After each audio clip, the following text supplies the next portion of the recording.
Gracias, presidente.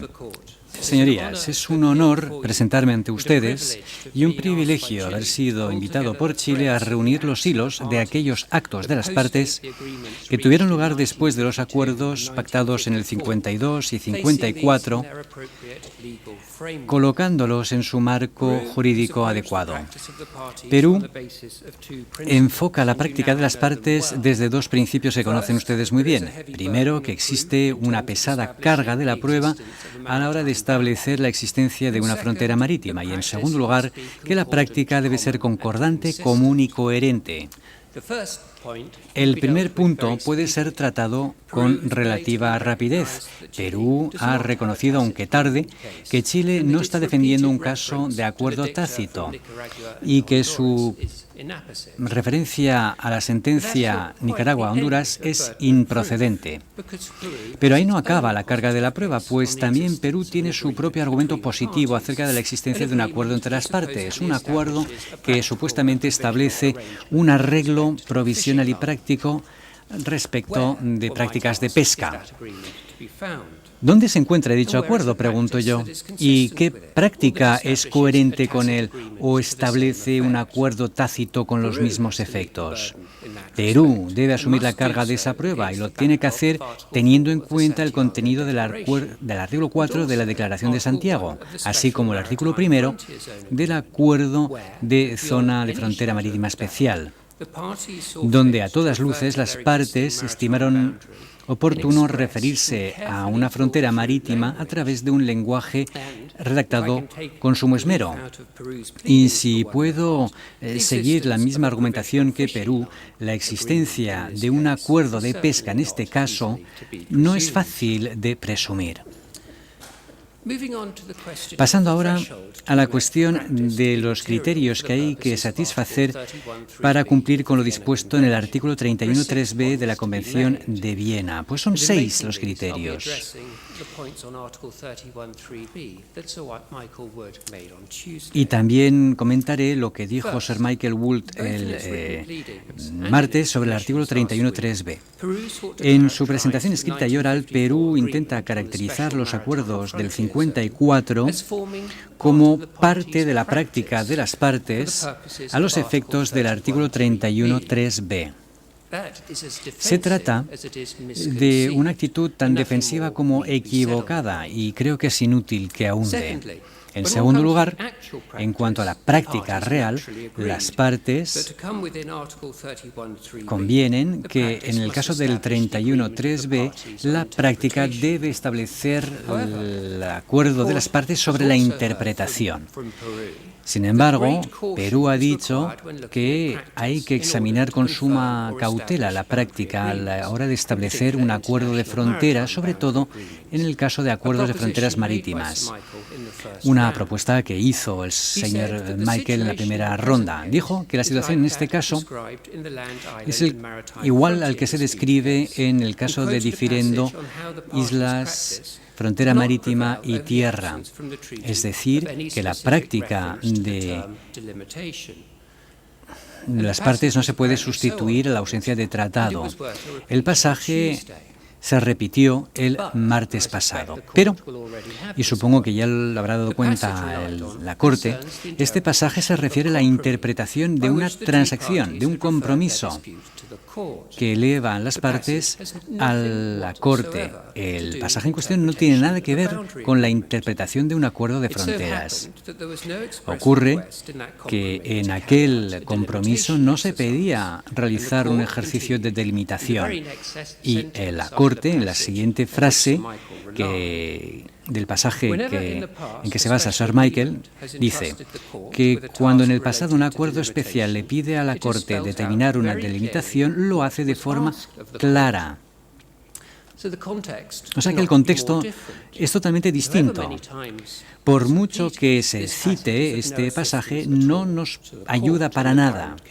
en este caso, que se refiere claramente a una frontera marítima y no al alcance de la competencia de la Corte en virtud de un acuerdo especial.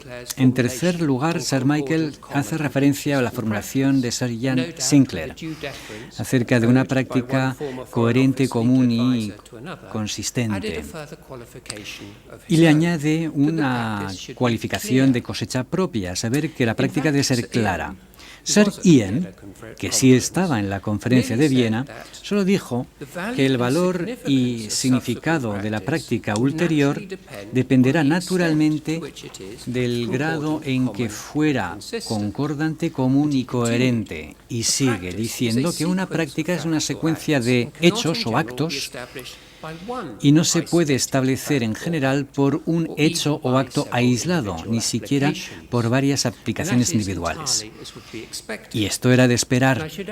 Y añado que en la formulación de Sir Ian, se inspira en las conferencias dadas por Mustafa Yassen en la Academia de La Haya, que además habla de una cierta constancia. Esa cierta constancia tiene mucho sentido, pues no hay valores absolutos en esta materia. Lo que importa es si la práctica establece globalmente un acuerdo sobre la interpretación.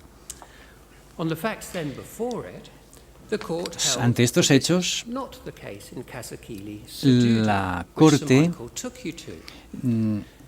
estimó que no se daban estos criterios en el caso Kasikili-Sedulu. En este caso, no se puede hablar de décadas de afirmación positiva, ni tampoco del silencio del silencio de Botswana. En cuarto lugar, se ha dicho que prácticamente toda la práctica, en este caso, ha sido descartada por no estar en aplicación de la Declaración de Santiago. Pero esto implica la exigencia de que para establecer un acuerdo sobre interpretación, la práctica debe explícitamente referirse a un tratado determinado. No existe esta exigencia en el caso Kasikili-Sedulu. Ahí el criterio aplicado por la Corte fue de si los hechos constituían una práctica ulterior de las partes en la interpretación de los tratados. Y para tomar un ejemplo más cercano, en el caso Canal Beagle, los actos pertinentes de Chile no se referían a un tratado de fronteras de 1881. Sin embargo, el tribunal, compuesto por 5 jueces o antiguos jueces de esta misma Corte, estimó que era sustancial para su interpretación. El hecho crítico es que los actos eran públicos y conocidos de Argentina y que solo se podían derivar de un tratado. Este caso, sin embargo, es mucho más fuerte. Los actos pertinentes son actos de Chile y de Perú, que actuaron en público y de una forma conocida por la otra parte, aunque solo fuera porque estaban intercambiando escritos sobre temas relacionados con la frontera marítima, y también actuaban bilateralmente en algunos casos. Y los actos pertinentes eran de tal naturaleza que solo se podían derivar de la Declaración de Santiago y de su confirmación en 1954. A este respecto, Perú ha sido incapaz de presentarles bases jurídicas distintas en que podían haber actuado las partes, porque no hay acuerdo estableciendo una línea de pesca provisional, por mucho que lo diga Perú. Habría sido poco habitual que siempre que Chile se referían a sus fronteras acordadas, lo hiciesen refiriéndose a la declaración del 52 y o sus acuerdos posteriores del 54. Claro, existen ejemplos en la práctica donde las partes hacen referencia explícitamente a estos tratados, pero la frontera marítima entre Chile y Perú es un hecho jurídico zanjado desde hace mucho y así se ha considerado por ambos estados. Han actuado sobre la base de ese hecho jurídico en su práctica unilateral y bilateral, como ha sido demostrado con mucha claridad por el señor Petróquilos. En breve, la práctica concordante solo se puede explicar sobre la base de que los dos estados consideraban sus zonas marítimas como delimitadas por el paralelo acordado en la Declaración de Santiago y confirmado en el 54. Mi quinto argumento es que es inapropiado, así como erróneo, que Perú considere que la práctica post-1954 es un montaje de recortes de prensa. Los distintos elementos de la práctica deben ser considerados de forma individual y tenidos en cuenta en función de que constituyen pruebas objetivas para las partes a efectos del artículo 4 de la Declaración de Santiago. Chile no dice o no habla de una visión global de la práctica, como dice Sir Michael. Más bien, reconocemos que va a ser difícil para la Corte examinar todos estos detalles. Sin embargo, este análisis es esencial, consideramos. Y ahora, para decir una obviedad, los actos en cuestión cubren un espectro muy amplio. Los actos de los dos estados, al acordar la materialización del 68-69 del paralelo de la frontera marítima, que le causa tantas dificultades a Perú, debe ser considerado en virtud del artículo 31.3a de la Convención de Viena, como acuerdo en aplicación de la Declaración de Santiago. En otro punto del espectro, el peso particular del 31.3b, gran parte de la práctica pertinente se contiene en intercambios bilaterales que de forma explícita hacen referencia a la existencia de una frontera marítima. Tomando dos ejemplos, el señor Petróquilos les presentó las negociaciones de mediados de los años 50 y del 1961 acerca de un acuerdo permitiendo a los pescadores de ambos países cruzar una línea de frontera.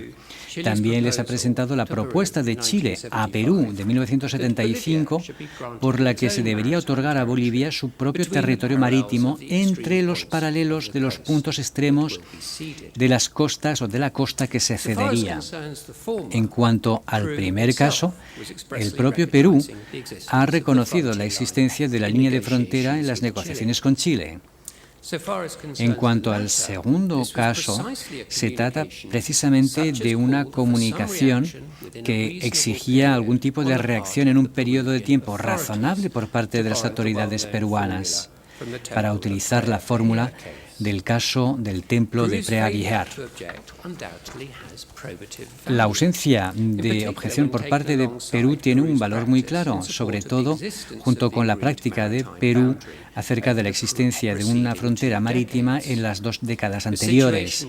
La situación era muy parecida en el caso de Guatemala-Honduras, en que el tribunal estimó, y cito, que si se considera que Guatemala estaba afirmando su autoridad en un territorio que era o había sido antes de la independencia bajo el control administrativo de Honduras, estas afirmaciones de autoridad por parte de Guatemala habrían suscitado un antagonismo inmediato y habían sido seguidos por protesta y oposición por parte de Honduras. Lo mismo aquí. Y deja muy claro que los actos unilaterales también bastan si revelan el acuerdo de las partes sobre la interpretación. En estas circunstancias, los actos unilaterales deben ser visibles para la otra parte o las demás partes y deben ser de tal naturaleza que requieran una respuesta. Y estos criterios se han cumplido. En sus 2 presentaciones, el señor Petróquilos les ha presentado muchísimos ejemplos de leyes y reglamentos chilenos o de permisos de pesca industriales publicados en el Boletín Oficial o actos de detención de buques peruanos y escolta a las fronteras marítimas, incluido casos de entrega a las autoridades peruanas.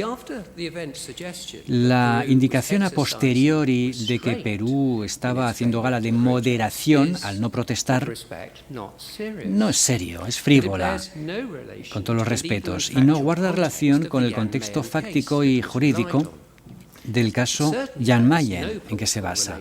Tampoco hay relación plausible entre los hechos de este caso, visto que Perú ha invocado o hecho referencia a la frontera marítima en muchísimas ocasiones.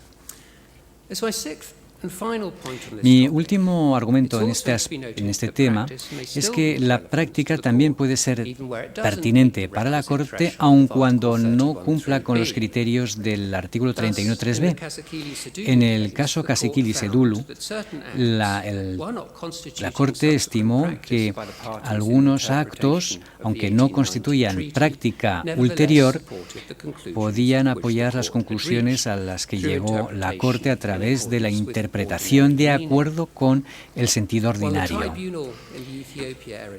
El tribunal en el caso Etiopía-Eritrea, y cito, estimó que la práctica o conducta pueden afectar las relaciones jurídicas entre las partes, aun cuando no se puede decir que la práctica en la aplicación del tratado o constituye un acuerdo entre ellas. Entonces, ¿cuál es la solidez de los argumentos respectivos de las partes en lo que a la práctica se refiere? En su primera intervención la semana pasada, el profesor Lowe introdujo el símil de un puzzle rompecabezas, diciendo que Chile estaba intentando juntar piezas que procedían de puzzles distintos. La imagen puede ser útil, de hecho, pues lo que tiene ahora la Corte es una serie de piezas, y la pregunta es si al juntarlas, esas piezas, revelarán las palabras frontera marítima acordada en el 52 y confirmada en el 54, que es el argumento de Chile, o no hay frontera marítima, solo hay acuerdo sobre pesca costera, que es el punto de partida de Perú. Y la fuerza de los argumentos sobre la práctica pueden ser puestos a prueba identificando las piezas del puzzle que simplemente no entran dentro de los argumentos de las partes respectivas. Estas piezas demostrarán en qué medida la práctica ha sido incoherente o poco concordante. Primero hablemos del caso de Chile.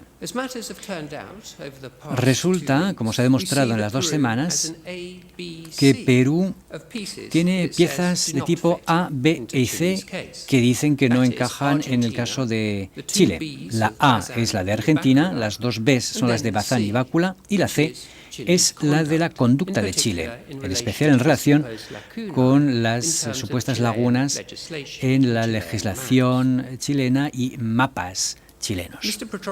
El señor Petróquilos ya ha tratado el caso de Argentina, en lo que se refiere a la ratificación de UNCLOS, y el señor Colson volverá a ello, haciendo referencia al Tratado de 1984 entre Chile y Argentina.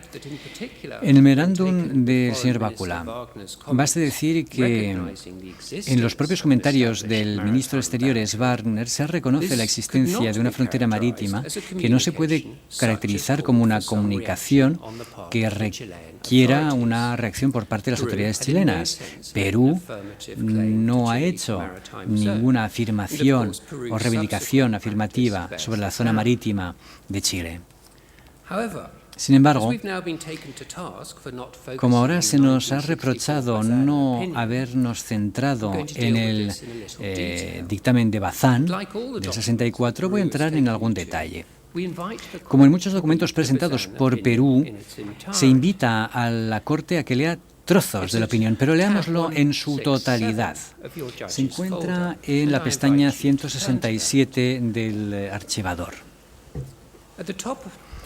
Arriba de la primera página de la traducción, que es la página 3 de la pestaña 167 y que aparece en pantalla, verán el título, que refleja la conclusión final del dictamen. Reza: el deslinde marítimo entre Chile y Perú es el paralelo que pasa por el punto en que su frontera terrestre toca el mar.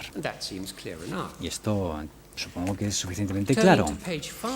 Pasemos a la página 5 abajo y verán el pasaje que ha recordado Perú, que es posible afirmar que tal acuerdo existe.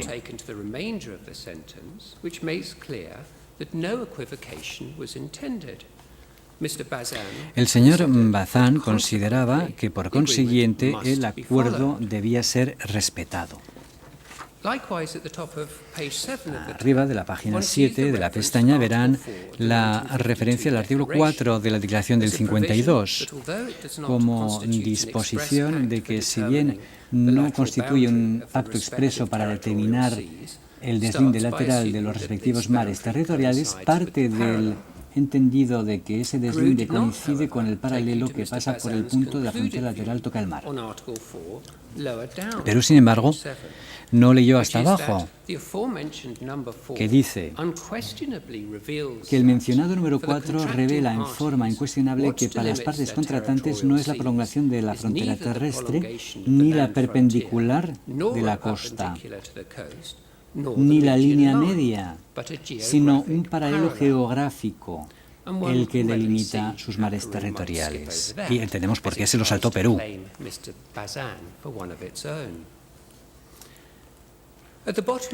Abajo de esta misma página, el señor Bazán empieza a hablar del acuerdo del 54 sobre la zona especial de fronteras. Y nota que el artículo primero tiene un reconocimiento explícito de la frontera marítima. El pasaje sigue la página siguiente, llevando al pasaje citado por Perú fuera de contexto. Pero el análisis,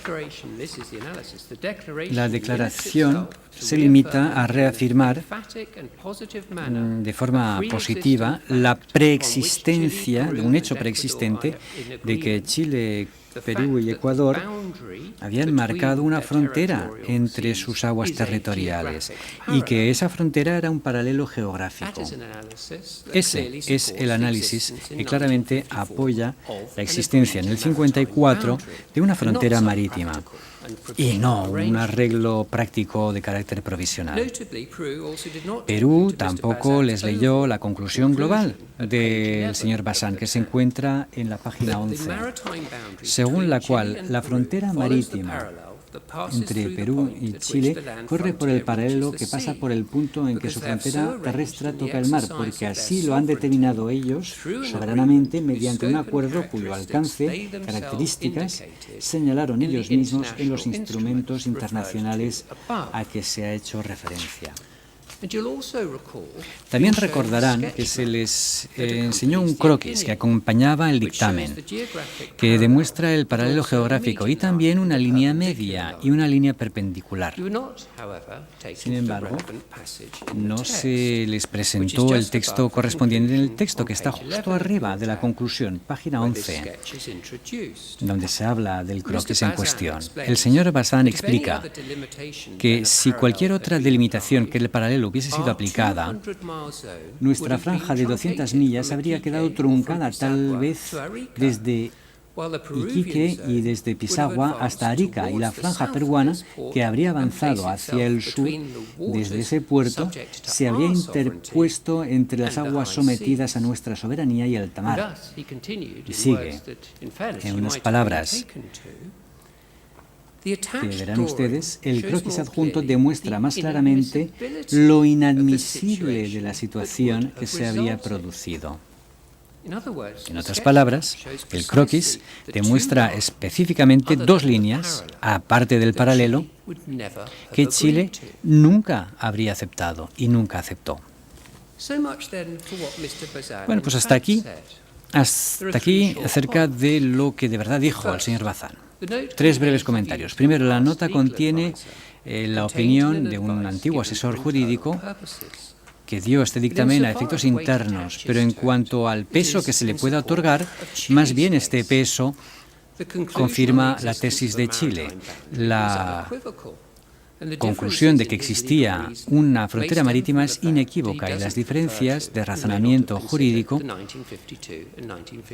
se deben a que no se tuvieron en cuenta las actas de 1952 y 54. En segundo lugar, cuando se publicó este dictamen en la memoria del Ministerio de Exteriores de Chile, Perú no indicó ninguna preocupación por el hecho de que la frontera siguiera el paralelo. Y finalmente, el dictamen Bazán es del 15 de septiembre de 1964. En cuanto a las relaciones bilaterales de las partes, claramente no se consideró que cuestionaba la existencia de una frontera marítima. En cuanto a la práctica material, justo después, Perú y Chile emprendieron la instalación de hitos para materializar el paralelo de la frontera marítima. Y esto es una cita de la propia Carta de Perú a Chile del 5 de agosto de 1968. Ahora brevemente paso a la C, a saber, la conducta de Chile. Las supuestas lagunas no existen, como lo ha demostrado el señor Petróquilos. La legislación de Chile no refleja los huecos que desea Perú. Pero el caso de los mapas depende del memorándum Bácula, que ahora ha desaparecido. El hecho es que Chile publicó varios mapas indicando la frontera marítima y Perú no protestó hasta 8 años después de su publicación. Volviendo ahora a la analogía del profesor Lowe, es evidente cuando empezamos a comparar que son muchas las piezas que Perú no consigue hacer entrar en el puzzle, empezando por la necesidad de dar un significado a la redacción del artículo 4 de la Declaración de Santiago, siguiendo después con varias actas de 1954, la Resolución Suprema del 55, que de forma explícita se refiere a la Declaración de Santiago, y que el ministro de Relaciones Exteriores de Perú tuvo el cuidado de registrar a través de nota verbal el 22 de agosto del 72. Y luego tenemos los acuerdos del 68-69 sobre la materialización de la frontera marítima y la abundante práctica ulterior. Perú ha hecho lo que podía, pero tampoco ha podido explicar esos huecos, ni por referencia a los hechos, ni por referencia a los principios jurídicos aplicables. Y a este respecto es útil sentar la cabeza e imaginar lo que habría sido la conducta de Perú si de verdad había pensado que no había frontera marítima y que la línea acordada de verdad era una línea provisional a efectos de pesca. En este caso, lo que se habría visto es, primero, el carácter provisional claramente marcado en aquel arreglo de pesca costera, que ahora intenta colar con calzador Perú en el título incluso.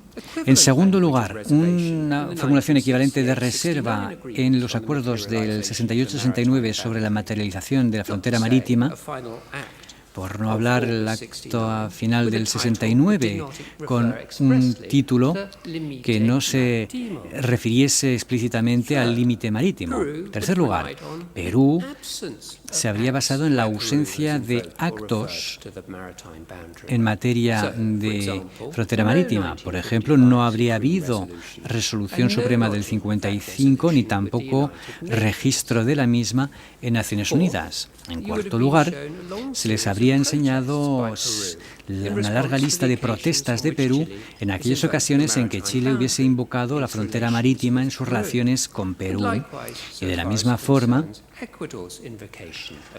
en las invocaciones de Ecuador acerca de esa misma frontera.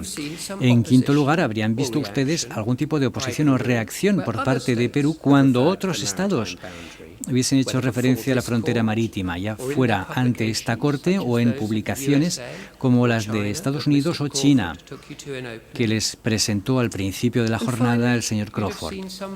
Y finalmente, ¿habrían visto ustedes algún tipo de reacción a las opiniones jurídicas del presidente Bustamante y Rivero o las opiniones claramente expresadas por el presidente Jiménez de Arechaga u otros comentaristas? Pero claro, todo esto no existe.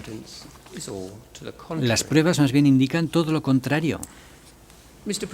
Señor presidente, señorías, la realidad es que estamos ante un caso en que ambas partes, a través de su práctica, han reconocido la existencia de la frontera marítima. Y esa práctica ha sido siempre la que se podía esperar, visto que ambas partes han reconocido y acordado la frontera marítima. Un poco tarde, Perú está intentando desdibujar la práctica, que en realidad ya satisface los criterios del artículo 31.3b y que es tanto coherente como global. En cuanto a estos puzzles, hay un motivo muy sencillo por el que las piezas de Perú no encajan en este puzzle. Y es que hasta hace muy poco, hasta que se presentara la causa de Perú hace 5 o 10 años, los puzzles de ambas partes decían muy claramente que había frontera marítima acordada en 1952 y confirmada en 1954. Señor presidente, señorías, muchas gracias por su atención.